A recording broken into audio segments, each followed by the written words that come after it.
RPN, the Roddenberry Podcast Network. This episode of Mission Log is brought to you by ExpressVPN. Take back your internet privacy today and get an extra 3 months for free on a 1-year package when you sign up at expressvpn.com/missionlog. Mission Log, a Roddenberry Star Trek podcast, episode 371, The Begotten.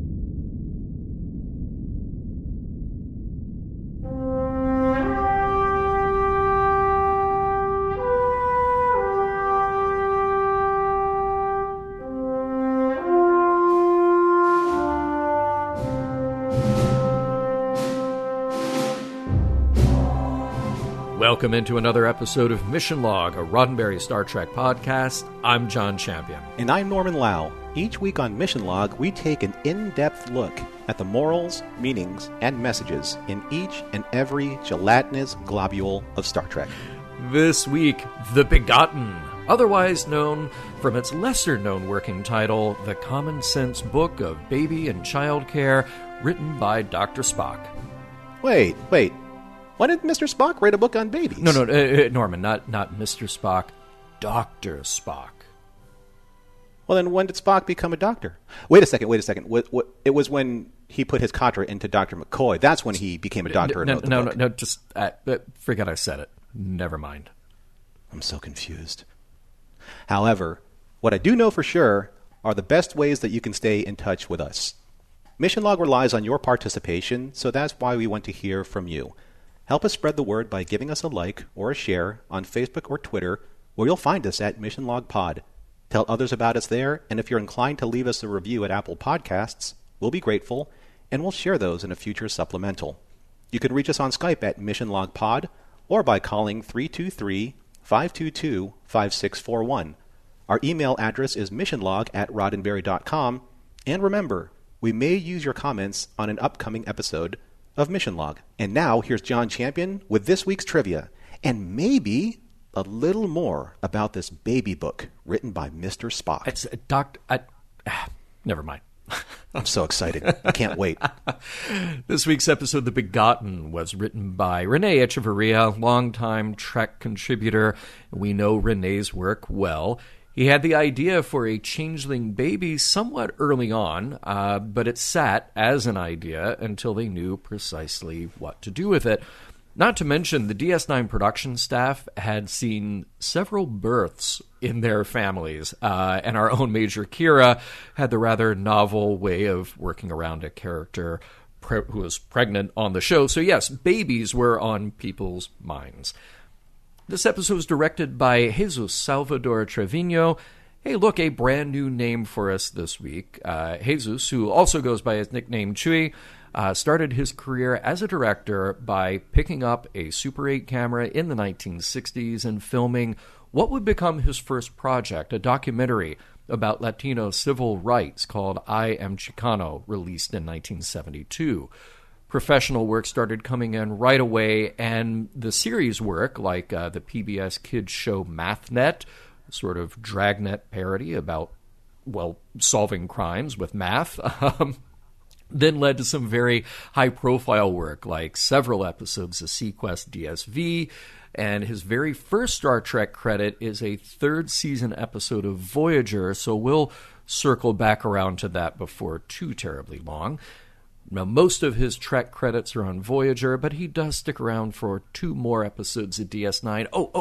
And Norman, he does have multiple Babylon 5 credits, including the TV movie Third Space. That's for you, my friend. Thank you, John. You're welcome. Now, of course, as I alluded to earlier, we have the resolution of the fictional pregnancy of Kira Nerys, timed out a few weeks after the real-life pregnancy of Nana Visitor, that being her child with Alexander Siddig. Nana had given birth just about 5 or 6 weeks before this episode to Django, her second child and her only child with Sid.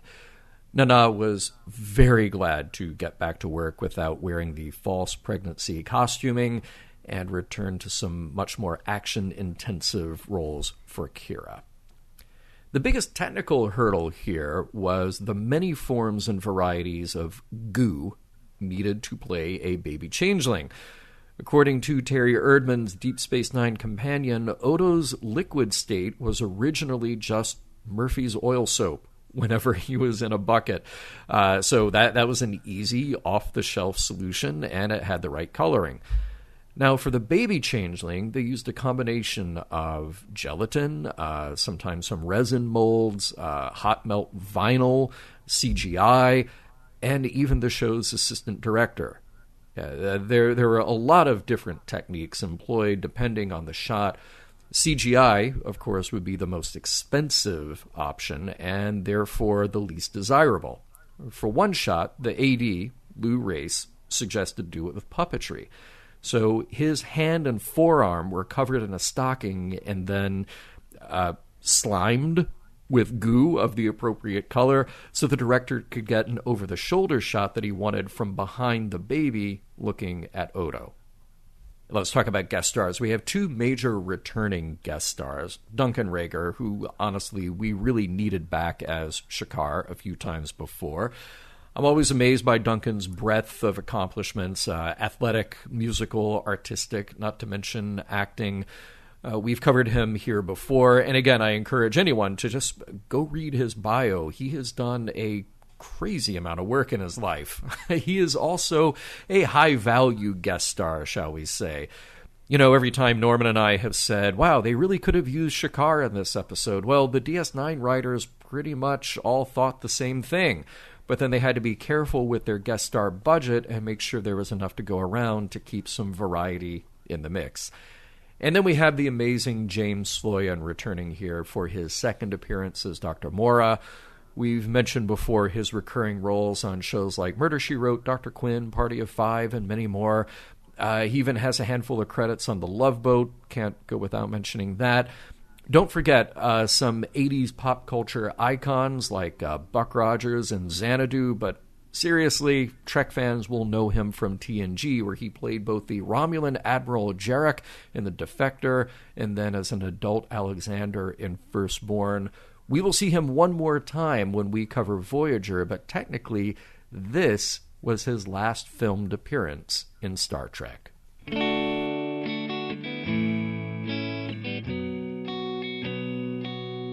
You kids these days with your baby Yoda. In the 90s we had a container of goo, and we loved it. Prologue.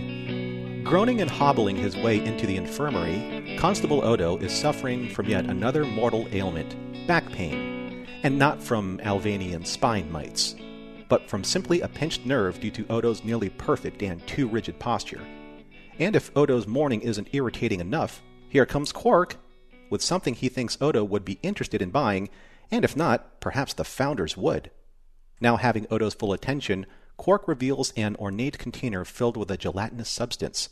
It's a changeling, a very small one, a very sick one. As Odo is transfixed on the container, Quark slyly completes his transaction for 8 slips of latinum. Dr. Bashir thinks that a security field around the container would be prudent, as it is in fact a changeling. But Odo assuages Julian's concerns by clarifying one important aspect of this changeling. It's just a baby. Act 1. As the baby changeling sits atop a medical scanner, Dr. Bashir informs Odo and Captain Sisko that the baby changeling is suffering from tetrion radiation exposure, but can purge the isotopes with an electrophoretic diffuser. Captain Sisko stares in awe, while Odo elaborates upon how he, much like this newly found changeling infant, was part of the Founders' overall plan to seed the galaxy with these newborns, so they could learn about other races, other cultures, and eventually, as the infants would mature and grow as Odo has, would then report back on how these species treated the helpless, weak, and vulnerable as a gauge to who the Founders would consider to be civilized or hostile. Benjamin believes that learning more about this child would prove invaluable to Starfleet intelligence and future encounters with the Founders, and Odo agrees, with the condition that he would be the one to educate and nurture this foundling and not his mentor, Dr. Mora. Dr. Bashir takes his leave of Odo to check on Major Kira, who has gone into labor, and informs Odo that the radiation purge was almost 100% successful, but there is still a small degree of instability. Shortly after, Odo confesses to the infant changeling that things will be different for both of them this time around. No more poking, prodding, and living an existence as a lab experiment. No, this time will be different.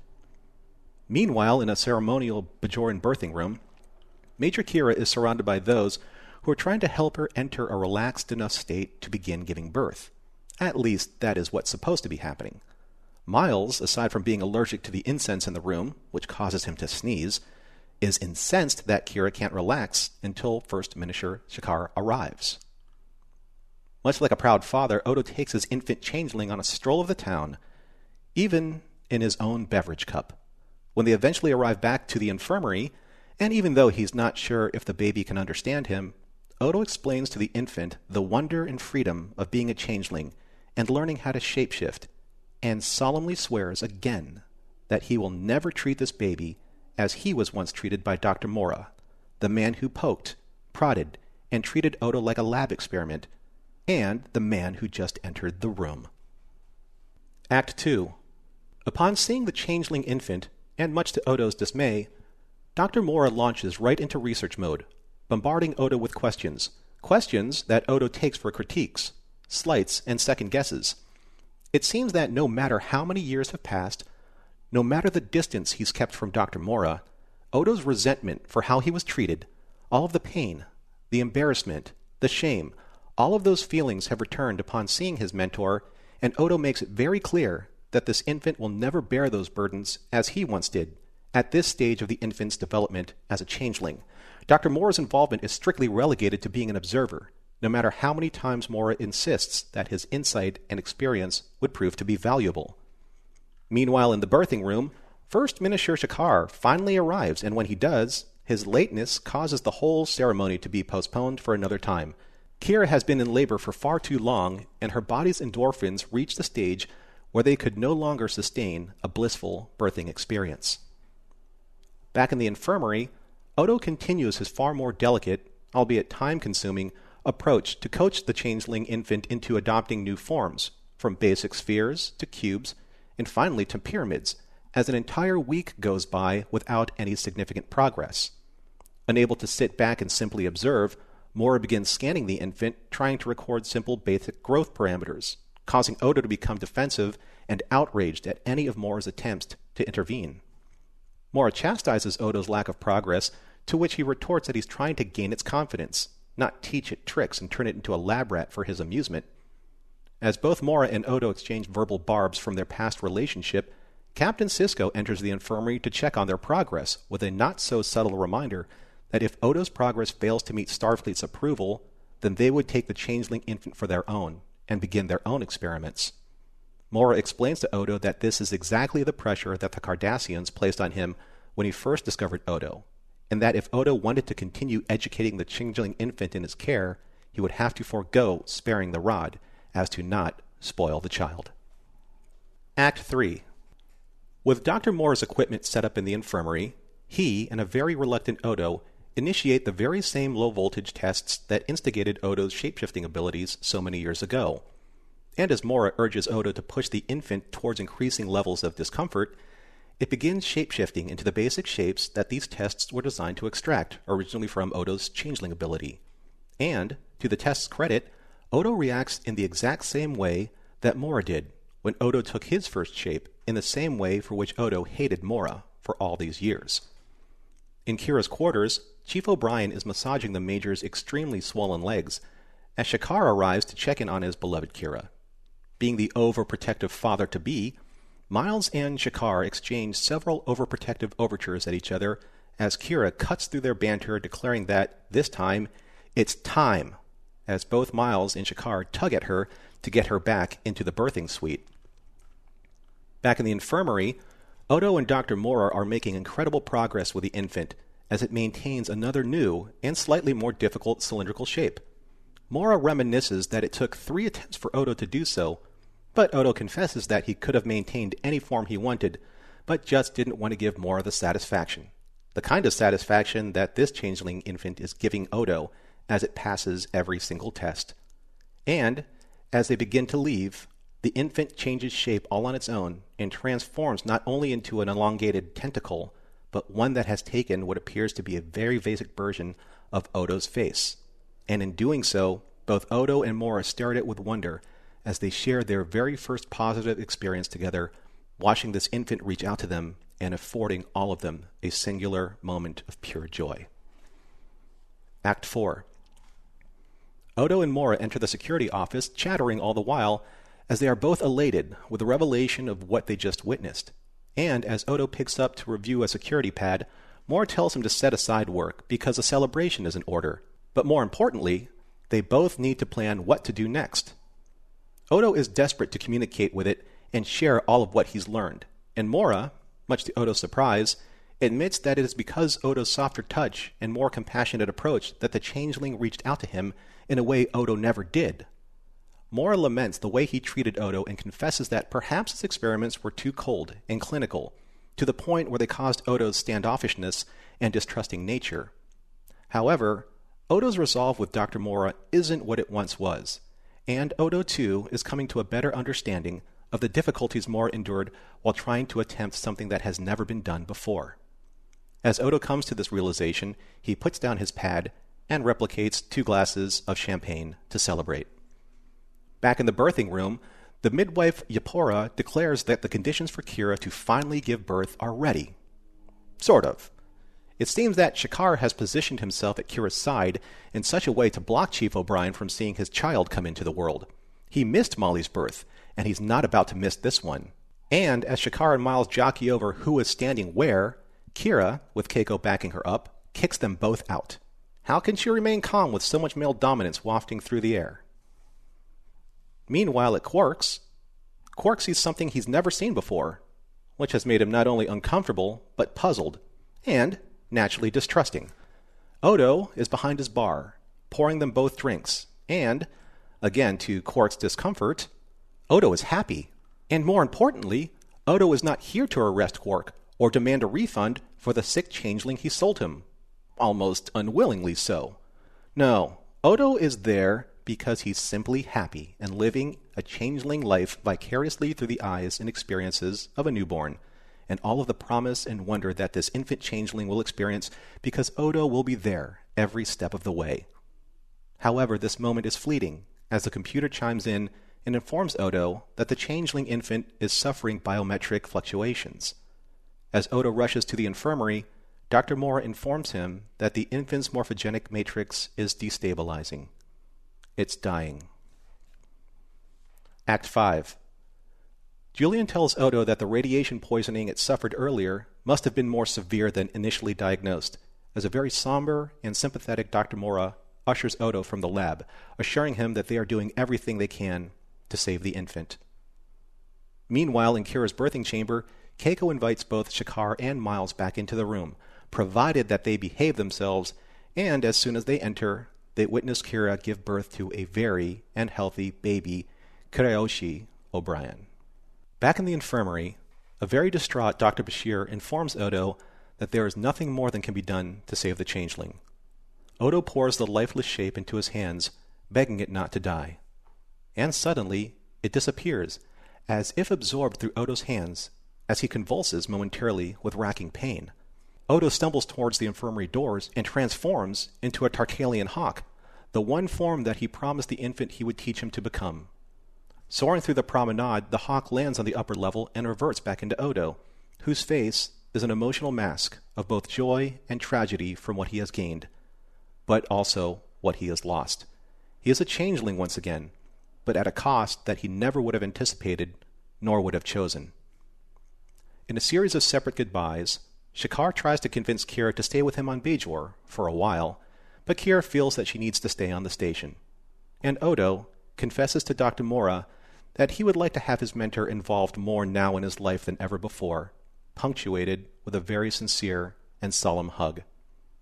Finally, as Kira and Odo share their very similar feelings of loss, they come together once again, through an unspoken understanding, and decide to go for a walk together. The end. So many feels. So many feels. I had to take a breath there for a second because I I know that this is probably something you can't see, obviously, when you're listening to this podcast, but you may be able to hear it in my voice. This episode really affected me, like the way The Visitor affected me. Yeah. I had a few of those moments too. I'm actually glad I didn't have to write the recap on this one, but it surprised me, and well, obviously we'll do our assessment of that later. But hey, on to the fun stuff. First of all, I will never grow tired of the Star Trek future where any simple ache or pain is just a hypo spray away from being fixed. It never ceases to amuse me. You just walk in, oh, my back, psst, here you go, you're fine now. Also, I love that Bashir suggests Worf's morning exercise program to Odo. As far as I recall, pretty much any exercise program we've seen with Worf has involved bat lifts. So he's like, here, this will stretch you out. And in this case, since Odo's not a changeling anymore, at this point in the episode, he could get hurt. Yeah, he could. Again. He could, yeah. And I do know that we've seen Mokbara, we've seen the sort of Tai Chi thing, but more recently, we've just basically seen him in there with Dax and fighting Skeletor with Batless, so. Skeletor. Yeah. So you're saying like Odo will pull the Batleth out of the ground and say, I have the power of Kalis? He might. Yeah. But yeah, Hollow Sweets can do anything. So when Odo walks into the infirmary, suffering from aches and pains, we all have done this at one point in time, or continuing to do so more and more and more in our lives. Right now. I think that it set a really nice tone for this episode about kind of the difficulties of facing our own mortality. Mm-hmm. And just knowing that any ache and pain is kind of like basically 6 degrees of something that possibly could go even worse, in our physiology. Right. And including something that I thought may have been, I don't know, solved by the 24th century, but you still need prune juice to kind of keep you regular. Right. Yes. That was kind of like the intimation that I got from that joke. Yeah. Yeah, or insinuation. I picked that up too, and I thought like, oh, okay, well, we don't know exactly what kind of humanoid Odo is. He is humanoid. He's not necessarily human, but apparently prune juice just is all you need. It works. It cures what ails you and makes you into a warrior. Exactly. I also noticed how easy it is for Quark to just charge somebody a handful of strips of latinum. Like, here, let me get this reader near your thumb that you didn't even notice. I mean, even my phone has more security than that for electronic payments. But it was played well, where just Odo was so taken by the changeling, doesn't even notice. Boom. And I guess that kind of begs the question, if you really want to take it like one step further, when Odo got turned into a mortal at the end of Broken Link, they gave him fingerprints, obviously, as well. Right. Yeah. Yeah, that's a good good point. Yeah. But if Odo being chief of security, as he is, don't you think he would expunge like all traces of his security for security reasons that can't get used against him? Ooh, you should have thought that ahead. Like losing 8 slips of latinum to an underhanded Ferengi He'll get it who back. He calls friend? He'll get it back. You know he will. Yeah. There's got to be a rule of acquisition for that, right? When your customer is emotionally distracted, exploit them. Yeah, I'm sure it's in there. Yeah. There's got to be something like that. Yes. And wow, Quark had this exercise regimen already figured out to stretch out Odo's. Like, 3 Orion slave girls strap you to a whoa, hey, whoa. He's not nearly getting enough business from his holodeck programs. Clearly, yeah. Yeah. Oh, by the way, ComWatch. Yes. ComBadge Watch. Yes. Looks like they got this one right this time. Although it was a little still off target for me. They don't know what to do with that thing. They needed to have just a company-wide meeting, get wardrobe, get producers, get continuity in there. Just everybody needed to get in there and sit down and take care of this once and for all. Although, Avery has long arms, and when he just kind of bends his arm upwards, that's where it would usually land. So I'm wondering, he's like, can I put my badge over here so I'm just not, it just feels comfortable when I just kind of slap across my chest? Oh, okay. Maybe, yeah. Yeah, that could be it. Yeah. I don't know. I'm trying to make chicken out of chicken soup. Or whatever's that. What's that? I'm trying to make chicken soup out of chicken? Lemonade out of lemons. Lemon. That's it. Chickens out of chicken soup. My chicken sandwich and coffee. No, lemonades out of lemons. Yeah. Now, there are many great moments of Rene Auberjonois acting with the goo the child, Odo talking to this baby changeling. And most of the time it's in a container, but for some reason he decided to take it to the replimat in a coffee mug, which just seems like really poor planning. Like, that is the last thing you want to do if you're taking the goo to the replimat. Look, I get it that it's a setup for a joke, and they were married to that joke. Like, oh, we have to have this be a bit where Worf walks through and asks, why are you talking to your beverage? But truly, that was just like the worst decision, I always kind of thought it was like a callback to when Odo was still changeling, and he turned himself into a beverage and drank himself. Mm-hmm. Oh, yeah, right. Yes, right? Yes, yeah, exactly. And we both kind of like, how does that work? Yeah. But technically he's not separated from himself if he's holding. It's just the illusion of that. Yeah, it's still him. It's still whatever makes him. A changeling. Yeah. Yeah. Waste not, want not. Right, John? Yeah. By the way, who told Dr. Mora to come up to the station? Because Odo didn't want him there, and Sisko said, that's your call. And the next thing you know, in walks Dr. Mora. I think it was a problem with reporters that work for, the Bajoran version of the National Enquirer. Okay. Would that be the Prophet Daily or something like that? Oh, that's good. That's good. And they just broadcast it on subspace. Hey, by the way, baby changeling on Deep Space Nine. Oh, man. Page 2. You can't keep secrets in the 21st or the 24th century, By the way, they always show the baby changeling being moved out of a container. So, you have these interesting, plexiglass shapes but they never really show how you get it back in to a container. I kept thinking, oh, wait, did we get all of it? I don't know. There's still some just, on the surface. Here, just, can somebody bring me a squeegee, please, to get the baby back into the container?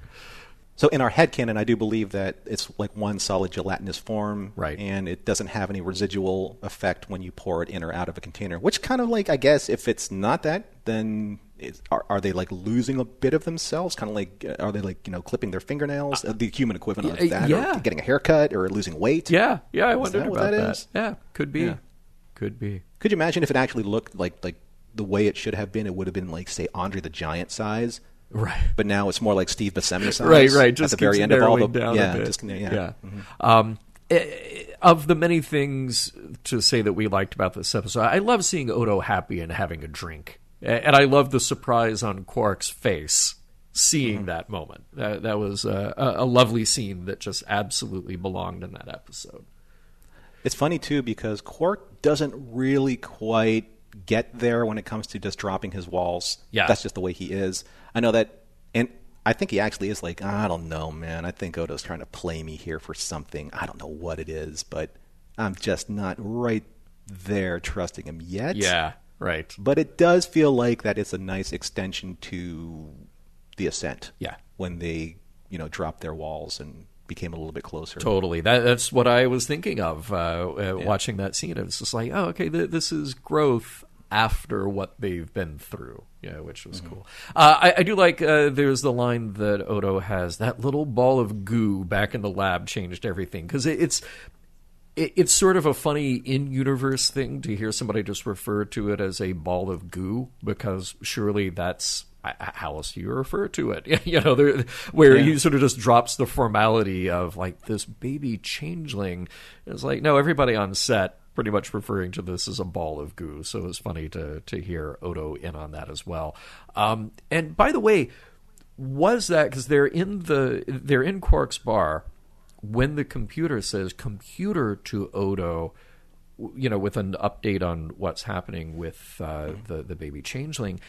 Is that the first time that we've had the computer make a decision and then contact someone on its own? I mean, it was set up to do that. Yeah. Based on what Dr. Bashir says. Right. It has it'll like an alarm system. Mm-hmm. But yeah, it's rare, if ever, that the computer on its own would actually contact Odo. But like I said, the script was written in there saying if anything changes. Yeah. Everyone gets notified. But I think that's the first time we've ever heard the computer initiate something and say, "Computer to blah, blah, blah, to whomever, sure. Yeah. Maybe. Uh-huh. Yeah. So how about Miles O'Brien being the overprotective Big Daddy here? Because there was not enough room in that birthing chamber for both his and Shakar's egos. Oh, my gosh. Yeah. Right? Yeah. Played to... It was the Gong Show played out for real. I know, yeah. Played Right, to yeah. decent comic effect, yeah. Oh, for sure, Yeah, for sure. And Duncan Regehr, I mean, he was really funny. Yeah. Not in a slapstick kind of way, but he and Cullum, like, they played off each other really well. Absolutely. They kind of matched the intensity of each other, which was good. Yeah. How about that scene of Odo transforming into the Tarkalian hawk? I love that bit of detail of Odo's clothes in a pile on the floor when he transforms, because, of course, he has been a solid for the last several weeks, and that means that he had to wear clothes. Up until that point, up until he became a humanoid, up until he became a solid, the uniform are just part of him. Everything is just a part of him. We always question whether or not, like, the comm badge was a part of him, too, or if he transformed, would a little comm badge just drop to the floor? Like his clothes very here. much like the clothes here. Yeah. Yeah. Well, that's actually a really good point. And I like that kind of detail. It's the kind of detail, like we mentioned before when we were when we covered when Kira was on the biobid table lamenting the fact that she had to go and hunt down the killer of her friends, and that tear rolls down the biobid table. That's like one of those in-universe details that's so specific, but it makes the scene. This is just like that. This makes the scene because that's what you're looking for. You're looking for, I wouldn't say like a slip up or a gaffe. Yeah. But you want that detail in universe to be very specific. Right. And I like the fact that they kept, or at least Odo kept referring to this Tarkalian hawk. He always wanted this baby to turn into a Tarkalian hawk. Yeah. And then he turned into a Tarkalian hawk. Was that him? Was that the baby's influence, or both? That's what I love about that. It's exactly that question. Has anyone ever thought about how quickly tribbles have to get up to speed on this parenthood thing?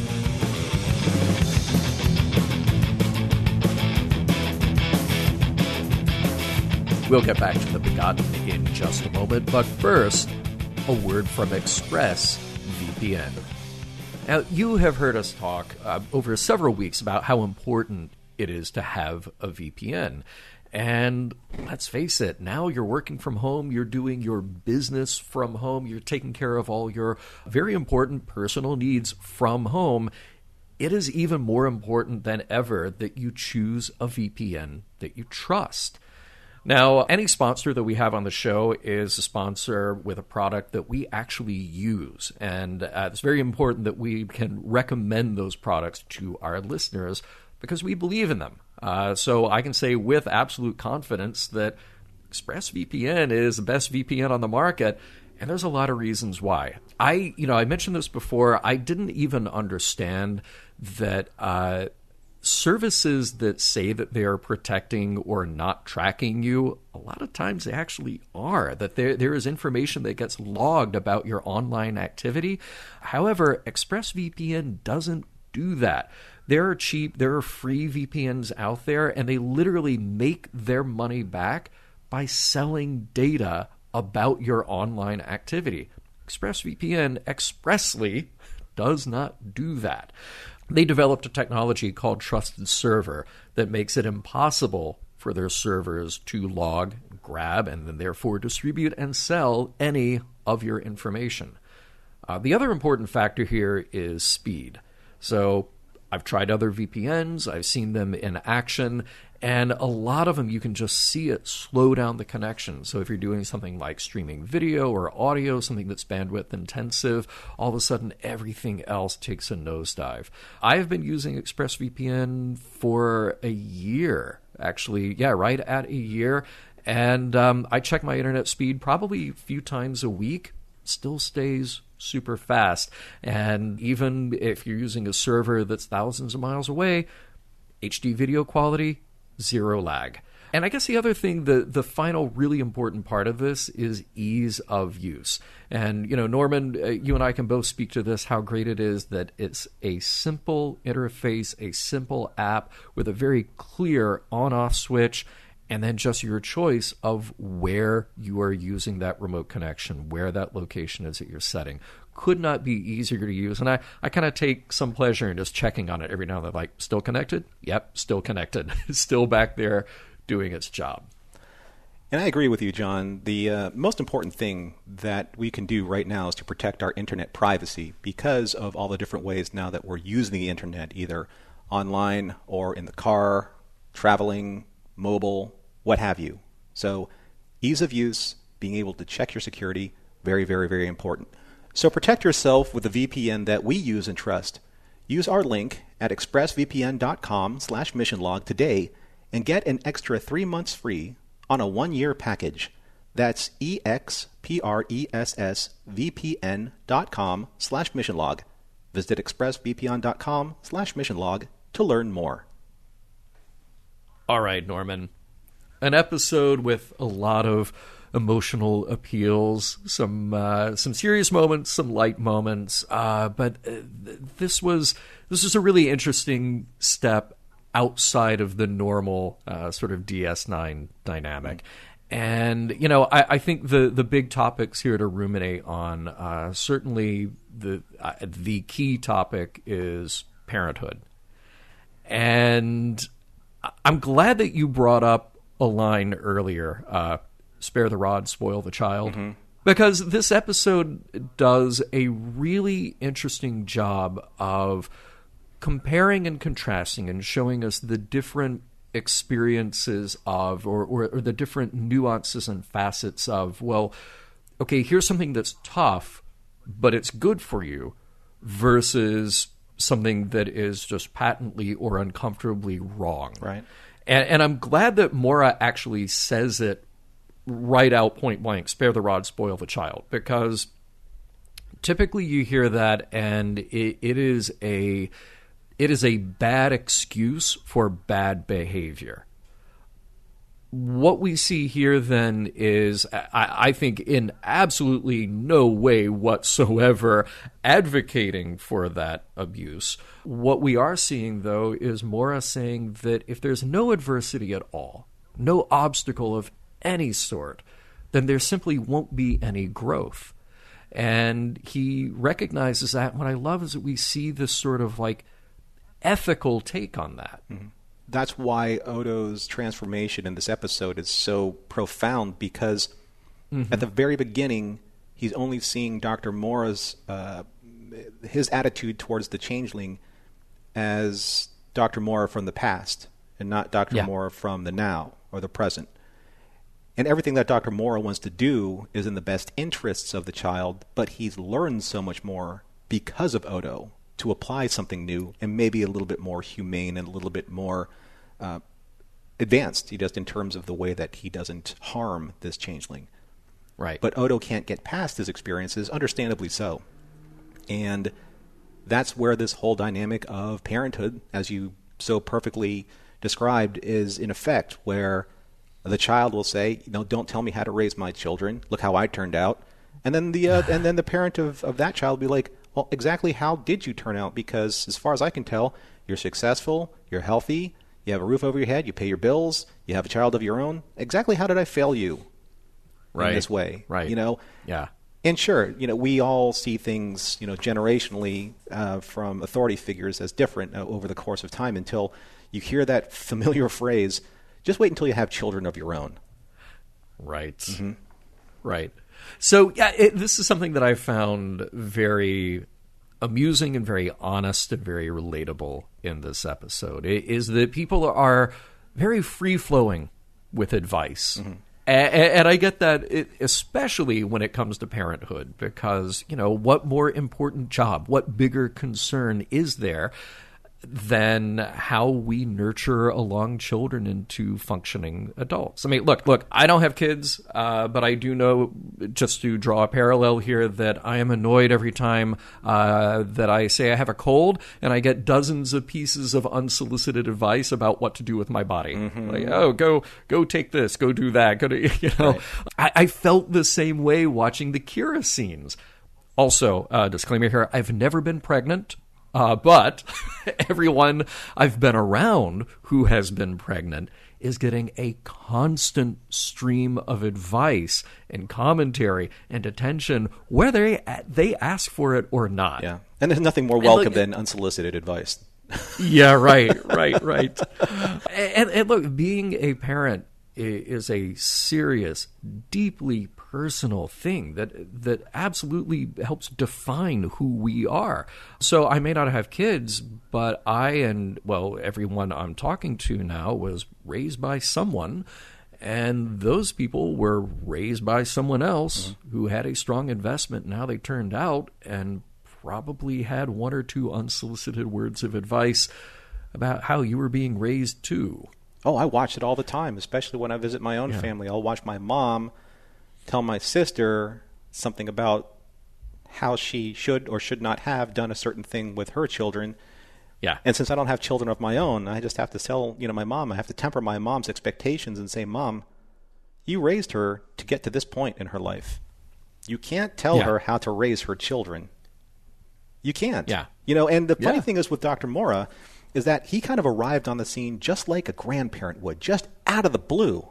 Yes. Right? It's like it's like the grandparent signal got shot out into the universe. It's like, oh, I'm a grandparent now. I think I better show up and tell Odo how to raise his kid. Right. There was something that you said a moment ago about Odo's growth, and I think what's interesting here is that we're not necessarily led to believe that Mora has changed significantly. Maybe he has, maybe he hasn't. But it's really about Odo. It's really about Odo coming into his own. And what I thought was interesting here psychologically for him is this idea of being just very careful and not confusing ignorance for malice.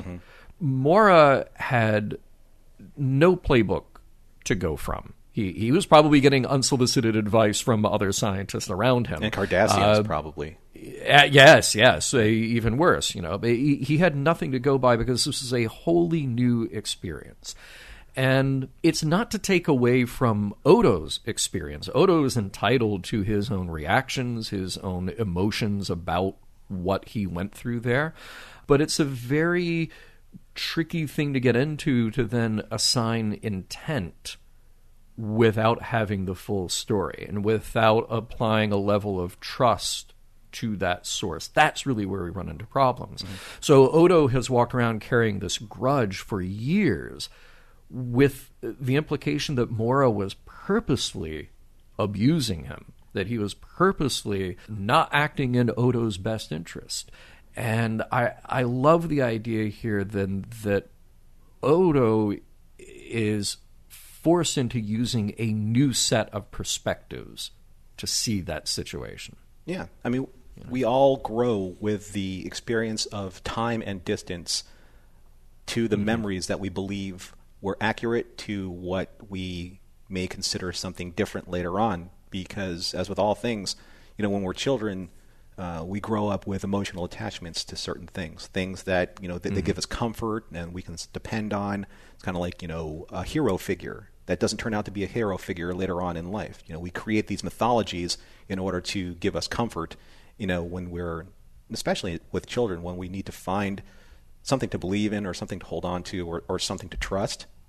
And at that time, Dr. Mora gave Odo none of that.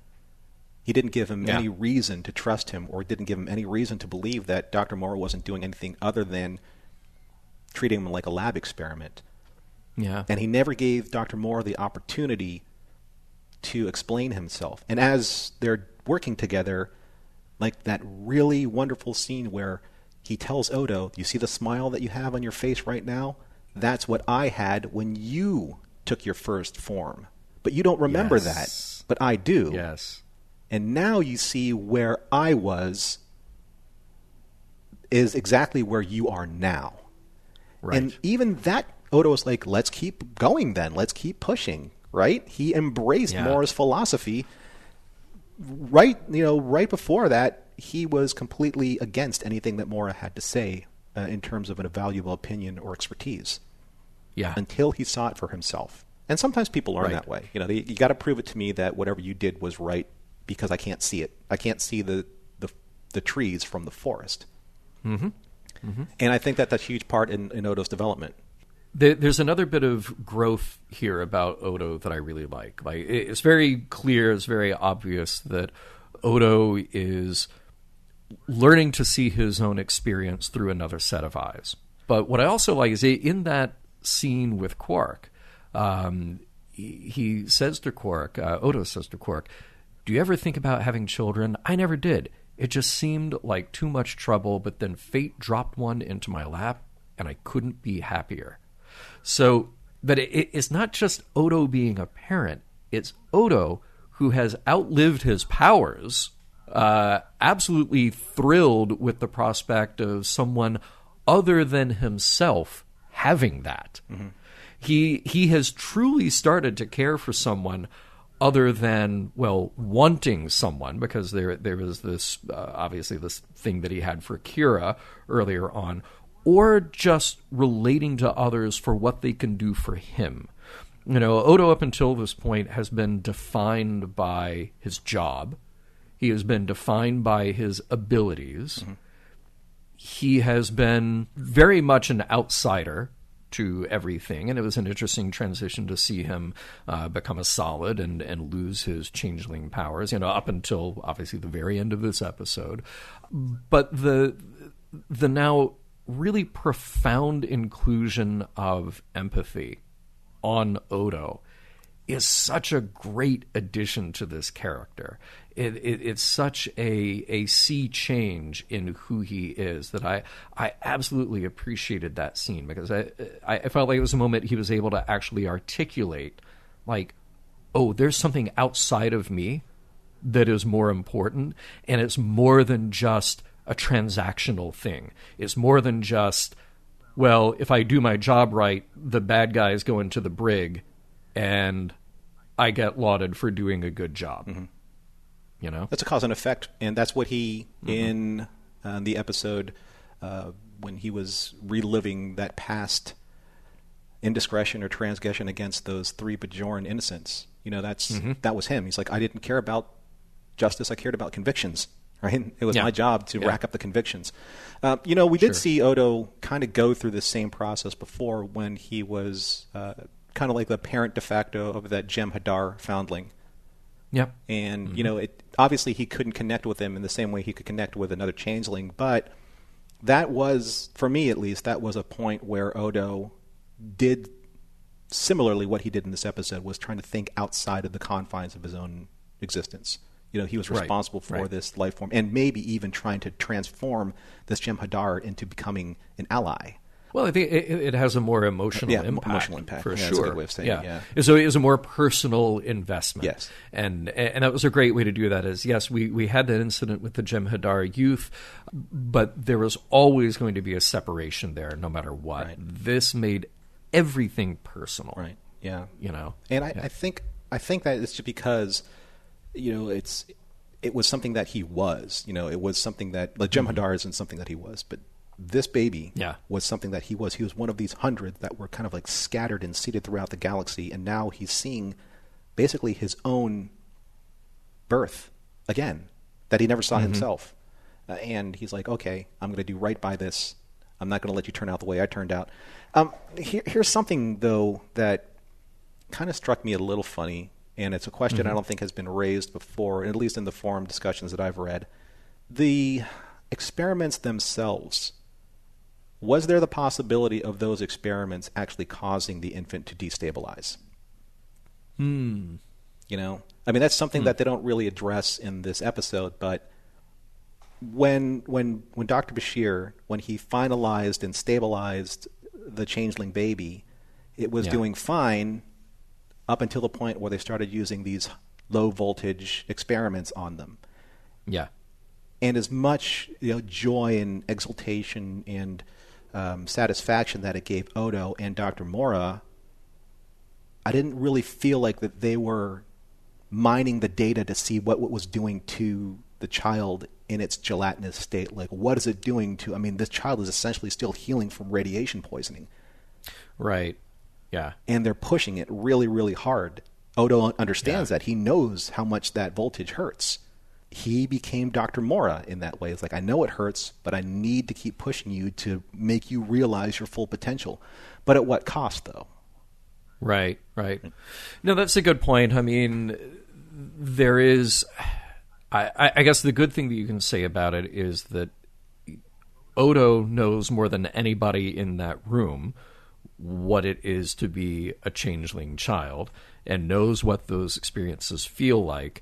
I think even if it was just a script thing, even just including a line to acknowledge that the child is recovering from the radiation poisoning, but now it's safe to go ahead with these other experiments, then we're okay. We sort of let him off the hook for that. But it's a good point. I mean, there's still a set of unknowns here. And even referring back to Dr. Mora, there was a huge set of unknowns when he was experimenting with Odo. But Odo was there to temper that quite a bit. Odo brought the emotional part of it there. And I think certainly is looking out for the best interests of the changeling baby. He wouldn't let it go too far. But it's a good self-reflective question, though, to ask, did we have any hand in what actually happened? Yeah, because sometimes you have to protect the patient from themselves. Obviously, the patient can't speak up for itself the way that this baby could not. And then, it's like, say someone is suffering from a very serious injury, of which this changeling baby was, and then you push that person too hard, or they push themselves too hard to please you, right? To please the parent that's like, look, I'm okay, I can take it, because I'm looking for your adulation. I'm looking for your response. I'm looking to prove to you that I am this whatever level of value that you want to put on this relationship. Yeah. So they don't speak up about it, and then you end up with either broken bones or cuts or wounds or concussions when you're playing sports, things of that nature, because you look back and you see those proud parents sitting up in the stands saying, don't worry, Mom and Dad, I can take it. Because this is what you expect of me. You expect me to be tough. You expect me to be brave, heroic, all of those things. But I'm not that person. I'm not that inside myself. So sometimes it can be damaging in the same way. Mm-hmm. And another thing that leads me to my next point, when it comes to pushing this changeling baby too far, is that I understand that Dr. Mora was forced into the situation being a Bajoran doctor under the Cardassian occupation. So he was pushed in ways that, say, a scientist should never be pushed to get results, to say, what is this? And once they realize what it was, how can we use this to our advantage or weaponize it or turn that into something that would benefit us globally as a government, as a people, as a culture? Isn't Sisko doing the same thing in this episode when he says, if you don't get me results, then I'm sure Starfleet will? What he delivers to them is a veiled threat. Yeah. And I found that so uncomfortable to watch. Yeah. Because what he was saying as kind of like the majority whip for Starfleet is that this baby who poses no threat to anybody, if you do not get the answers and the intelligence that we need to defeat the Dominion, then we will take this baby for ourselves and experiment on it until we can mine that intelligence and information. And Sisko was on board with that because he delivered that line. And in not so uncertain terms. That's why I called it a veiled threat, because he did. Yeah. No, you're totally right. And it paints that, at least that aspect of Starfleet and that aspect of Sisko's relationship to Starfleet in a pretty bad light. Part of the mission here is to, explore strange new worlds and new civilizations and boldly go. But then, there's no part of that says we mine the intelligence that we get there to the point of exhaustion so that we are self-protective. There's something, there's something insidious about that. It's a small moment in the show. It's not the intent of the show to be about that, but it's there. Mm-hmm. And if the intent is simply to have a catalyst to make Mora and Odo work together, then it's a pretty disturbing way to do that. That's how I felt about it. Yeah. And I think it's because we saw similarly a very relevant scene in Rapture, which was only a couple episodes prior to this. Yeah. And it's when Admiral Watley just kept pushing Benjamin to whatever happened to you or to the visions or this city that you found, which is of huge importance to the Bajoran culture. Can you get him back on our side so they can sign the Federation? Because we need them to stabilize. Just make him sign, right? Just make him sign, no matter what. So you have this heavy-handedness with the Federation in that episode, and then you kind of had that heavy-handedness through Cisco in this episode. So it's kind of like, where is the Federation going in this series right now? Yeah, right. And that's what I said to you, I think, offline earlier, where I think the Federation is one thing, but our characters who try to uphold those ideals are another thing. Because when you really look at it, it's what the Federation wants to do is to continue these experiments on a child, a baby. Yeah. If it was like a Bajoran baby that had special powers, or a Jem'Hadar baby that had special powers, even a Vulcan baby who had special powers, would they have done the same thing? Or because it was this like unidentifiable gelatinous goo that doesn't have a face, that doesn't have the ability to speak for itself, they treat it as such. They treat it as a non-corporeal being, just a substance that they can stick probes in to see if it jumps. Well, this goes back to the measure of a man. Bruce Maddox is ready to take apart Data and do whatever he needed to do to treat this thing as a thing, not as a person who had any sort of rights to his own destiny. And he was doing that with the backing of Starfleet until, we had to have a trial, and Picard had to get into defensive mode. And again, the crux of that was not about whether or not that being had rights. It was about who are we when we decide that thing is there for us to experiment on or to treat as anything less than ourselves. Exactly. So that's sort of like, had the changeling lived, that's sort of the follow-up question. And would it have become another version of the cold, callous, standoffish Odo that Dr. Mora raised if it became Starfleet property? What do you think they would have turned that baby into? Yeah. Which is kind of a frightening thing. Right. Although I have to hope that part of the way that Odo turned out had less to do with Dr. Mora than with the Cardassian influence sort of making Odo behave the way that he did. Well, maybe a little column A, a little column B. Yeah. I have one last thing, John, and it's more of a piece of speculation on the episode than anything else, because I find the alien superpowers to be fascinating because they don't really have to have a definition because they're alien. Right, so you don't have to put like a logical through line through it. But this is the way I took it at the end. And because they referenced the Tarkalian hawk so many times, Odo did, I want to teach you how to fly. I want to teach you how to turn into this hawk, which I think is tear-jerkingly amazing. Yeah. So the baby, do you think it actually chose to sacrifice itself at the end so that it would not become subject to others experimenting on it?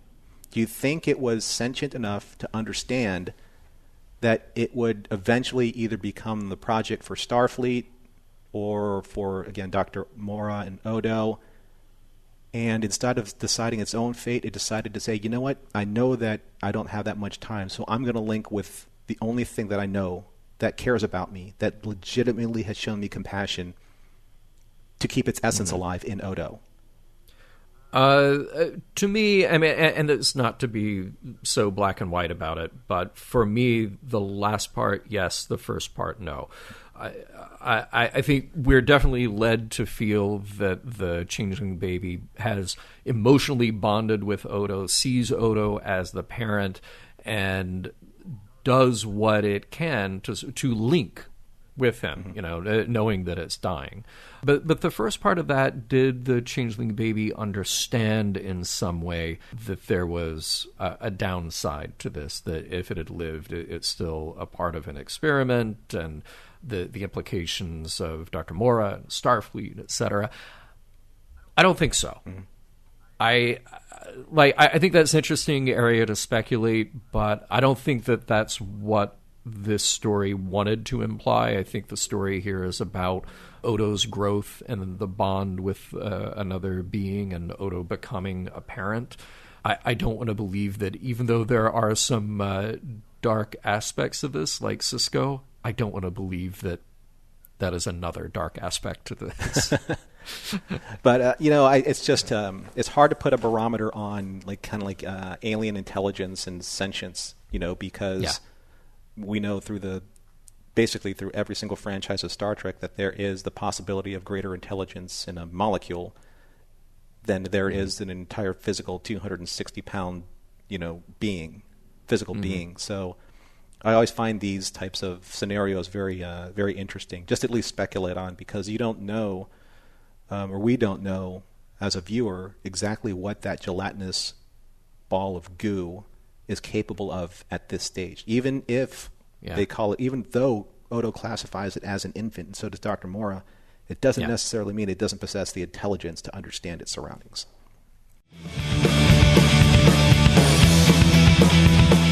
What has Odo learned? Can he give Worf and Sarek some parenting tips, please?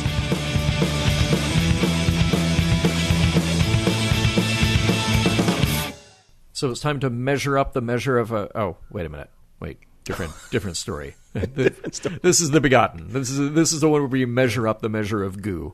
And, it's... Look, there is a B-plot here, and we really did not focus on that at all. The story itself really skims past the B-plot with Kira. And I just want to say right off the bat that that is not to take away from that story the importance there, but clearly we have some time limits, some time constraint, and that could be a whole other show there. But we've really focused here on the relationship of Odo to a little pile of goo. And in the end, with the Begotten, Norman, let us know how the episode held up for you. Does the episode hold up? And then momentarily, we will talk about morals, meanings, and messages. Oh, I absolutely loved this episode. And I didn't think I was going to at the very start. This is that kind of an episode where it kind of subverts your expectations, and it really gains a lot of momentum. Very well written.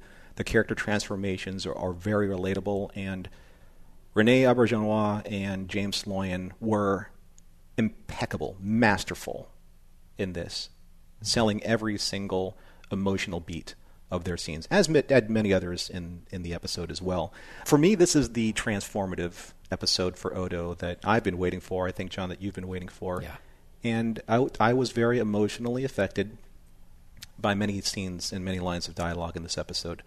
It was wonderful to watch this synergy between Renee and James, from kind of the child-parent tension, the student-teacher tension, and now they're kind of rivals, right? Trying to exact what they want for the best interests of this child. In many ways, I think that Dr. Mora is like the grandparent, always kind of second-guessing the choices of the parent. Like, you almost kind of wanted to hear phrases like, I raised you better than that, or I did it for your own good, or you don't understand until you have children of your own. Yeah. Even though they didn't write those lines specifically or say those lines specifically, you could feel those lines being said without saying. Yeah. And I think that makes the scene at the end of where I really did kind of break down and tear a lot when Mora says goodbye to Odo. Odo says, I want you more in my life. That's like an estranged relationship, like an estranged son or daughter saying, like, I'm sorry. I didn't understand. I understand now because I understand what you went through, and everything that I thought has been turned on its head. Mm-hmm. And how do we move forward from here? When Mora went to embrace Odo, there's a scene where he just pauses. Renee just pauses and looks bewildered, like, I don't know what to do. And I do believe that the infant just coaches Odo a little bit here and says, Hug him back. Feel this moment the way that I felt that from you. Yeah.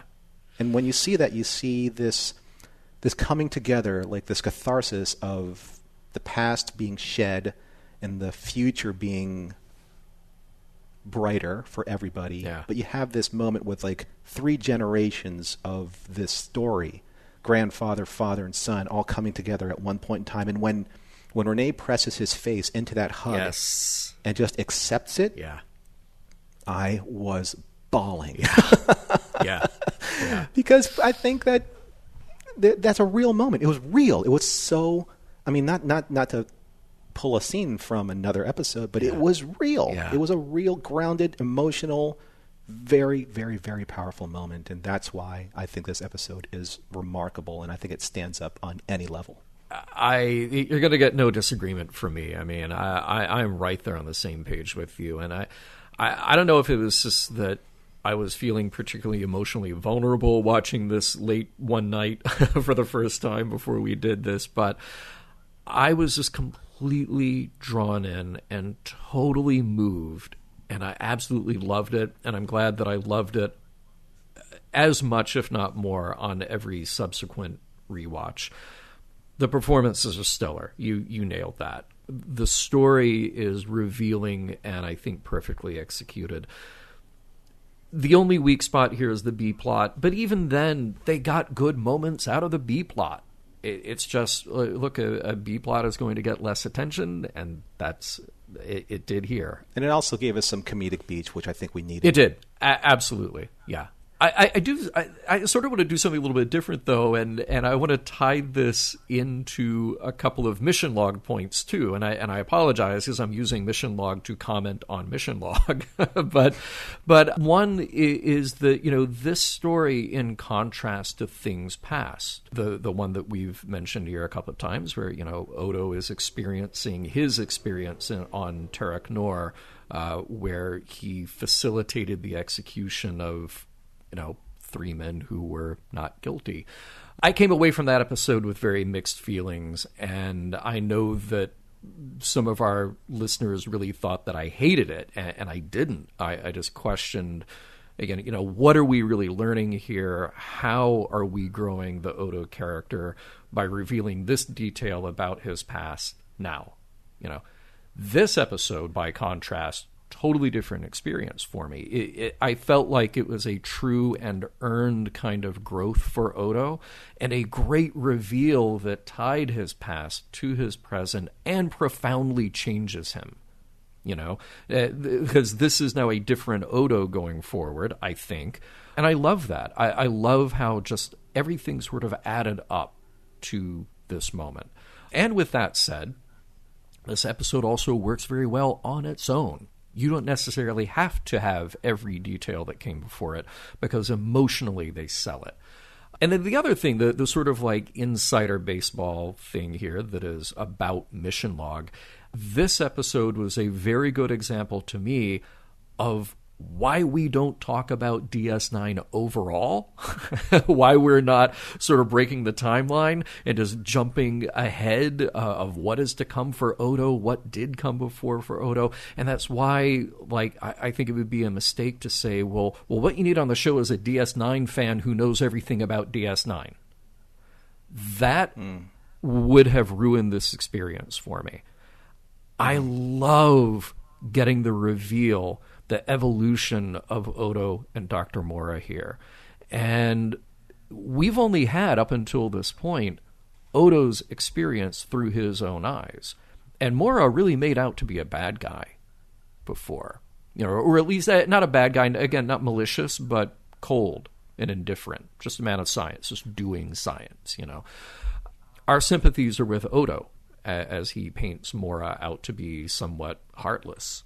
Someone who tortured him as a specimen. And what we have now is far more interesting. There's deep complexity in their relationship with this very positive, beautiful outcome. It was this growth for both of them, really.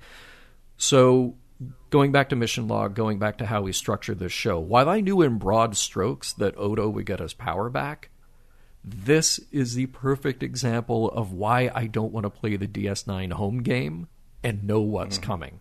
Because I would have been robbed of the emotional appeal of this story and get all these emotions out in our podcast to talk about it here. So that was it was sort of like, if we were to do a podcast about Psycho, it's like everybody, sorry, I'm not going to spoil it if there is anybody who hasn't seen it, but if you haven't seen it, I envy you, because then you get to be surprised. And we get a lot of that feedback out in social media where I think some of the listeners are like, oh, you're seeing this for the first time. Wow. Yeah. I wish I was seeing it for the first time. Right. And that's really the payoff of something that is structured like this very well. Again, it's an episode that works on its own quite well, but it is also an episode that has a lot of payoff because we've had these little these little plot threads drop for us before, and we've gotten to see Odo grow.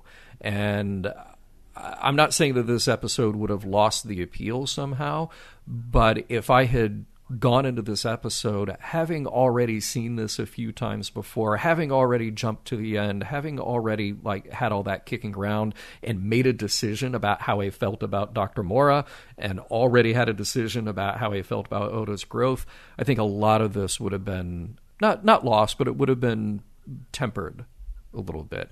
But instead I got to watch this and I got to be overwhelmed with emotions on this. And I cherish that. I absolutely do. So yeah, for the episode, the moments where Odo and Mora connected, and there are many, just complete solid gold. When Mora says that he hopes Odo hears thank you someday, or by contrast, maybe the changeling will leave him alone. Wow, I mean, just in a few lines, so much evocative stuff going on. And it was very genuine and it was very beautiful. And, you mentioned that hug. Just hit me right in the feels. Similarly, to a slightly lesser degree, Odo ordering champagne for them both. Yeah. What a beautiful moment. What a great scene. And then that walk off with Kira and Odo, and Kira just putting her arm on his shoulder. Just beautiful, and again, just punched me right in the feels. So wonderful episode. Morals, meanings, messages. There's a lot going on here. I think ultimately this is a story about its emotions. But let me say this, we give a lot of credit to Star Trek overall for doing these big morality plays about big important issues and letting us explore the human condition through the metaphor of science fiction. And it's big ethics, morality, philosophy, and it's all through the guise of aliens and spaceships. And this episode, I think, does the best job so far of looking at just the human condition, humanity, family, through that sci-fi metaphor. It's probably, for me, the most emotional family story since Family, the third season of TNG. And I would say that this one has an even more universal appeal because we all have complicated relationships with whomever raised us. So it's just immediately relatable. Some things can't be taught. They have to be experienced. Odo has to experience what Mora went through in order to get it, to really emotionally connect with it. He also has to experience what it's like to bring up a child in order to grow that empathetic part of him and that happy part of him. Yes, seeing Odo happy is profound and wonderful. But with all that said, you should try to empathize and learn from other people's experiences, even if you haven't experienced those things directly. Appreciate your teacher. Appreciate your parents. It's a tough job. They're doing the best they can, even if you don't always understand their methods. And just thematically, there is this beautiful theme of a child returning love to a parent. There's Odo to Mora and the changeling to Odo, perfectly paralleled, perfectly bookmarked in this episode. So That's what I got out of it. Anything to add there, Norman? Well, I think the first thing I'm going to do when we're wrapped up with the show is put on Crosby, Stills, Nash's Teach Your Children. Yeah, right. Yeah, that's because good choice. It's very relatable to this. Teach your children well. Yeah, their parents' hell will slowly go by. Right. So for me, you're right, John. The morals, meanings, and messages are fairly uncomplicated in this episode, but I think that also makes them easy to focus on, and you're not trying to sift through a lot of what you think is being said. Mm-hmm. And you said this earlier as we started the discussion. This is a story about parenthood, and it doesn't necessarily mean human parenthood or alien parenthood. It's just parenthood, the understanding of how to raise children, how your children will react to that, and then their reactions to raising their own children. So it's about the joys, the sacrifices, the heartbreaks, the healing processes of parenthood. It's also clear that the relationship between Odo and Dr. Mora is allegorical to how one parent will always defend their choices, how to best raise their children, because there was no roadmap, there was no plan, especially for first-time parents. Parents, they're like, okay, there was nobody in my life, even though that I was given birth to, by somebody, there was nobody in my life that told me how to be a parent. There was no book, there's no Dr. Spock, there was no roadmap, there was no plan. So I did the best I could. And I'm sorry that if you don't think that my intentions were the best for you, but if you could see it through my eyes, if you could see the way that I had to sacrifice, work 3 jobs, give up my dreams to make sure that you turned out okay, and then in turn that you would have children of your own and learn from either the mistakes of my past or the mistakes that you've made as a child to inform yourself to be a better parent, those are real. Those are real and very relatable experiences. Yeah. The dynamic here is so powerful because where I think this really succeeds are the unspoken moments, those silent reactions that Odo and Mora have with each other, where they just look at each other and say, see, I told you so. Like, I don't need to say it again because I told you so. Right. And the one thing about Mora that I absolutely loved is that every single dagger that Odo threw at him, he took. Yeah. And he never really fired back because he loves Odo. And only a way that a parent can take that kind of abuse. Yeah. You've seen abusive children with parents before, and parents take that abuse because they say one day they'll realize that their child will understand. Right. And I think that there's also another dynamic here being played with, like, everyone can identify with Odo's overprotectiveness of the infant and how he believes he should be raised. But if it really weren't for Mora, would Odo even be in the position to do so? It's kind of like a chicken and egg thing, because we can always take aim at our parents at the decisions they made after the fact. But isn't it true that it's because of them, for right or wrong, for the best intentions or whatever consequences or actions that happen, we are who we are because we had to learn and grow and even break either emotional or psychological chains that held us back. And in doing so, that created the person, not who they wanted to be, but who we are now. Yeah. And isn't that what we hope for when we look at ourselves? Well said. Go hug your parents, everybody. Mission Log is produced by Roddenberry Entertainment. Executive producer, Rod Roddenberry. Our website and your opportunity to comment and connect with us is missionlogpodcast.com. If you'd like to support Mission Log directly, you can do so at patreon.com/missionlog. Enjoy all the great Roddenberry podcasts at podcast.roddenberry.com, where you'll find Women at Warp, Priority One, The Trek Files, your daily Star Trek news, and Shabam. Shabam! And for more Star Trek news and discussion, be sure to visit trekmovie.com. On the next Mission Log, For the Uniform.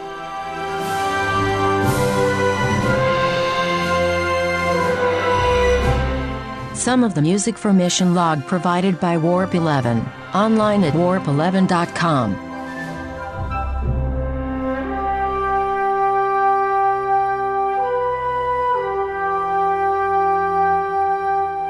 Anyone want to take bets on how long Keiko and both of the O'Brien kids will be visiting Earth now?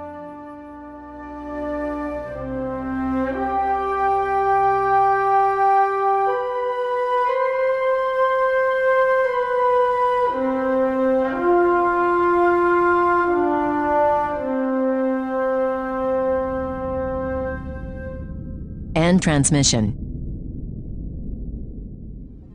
Podcast.roddenberry.com, the Roddenberry Podcast Network.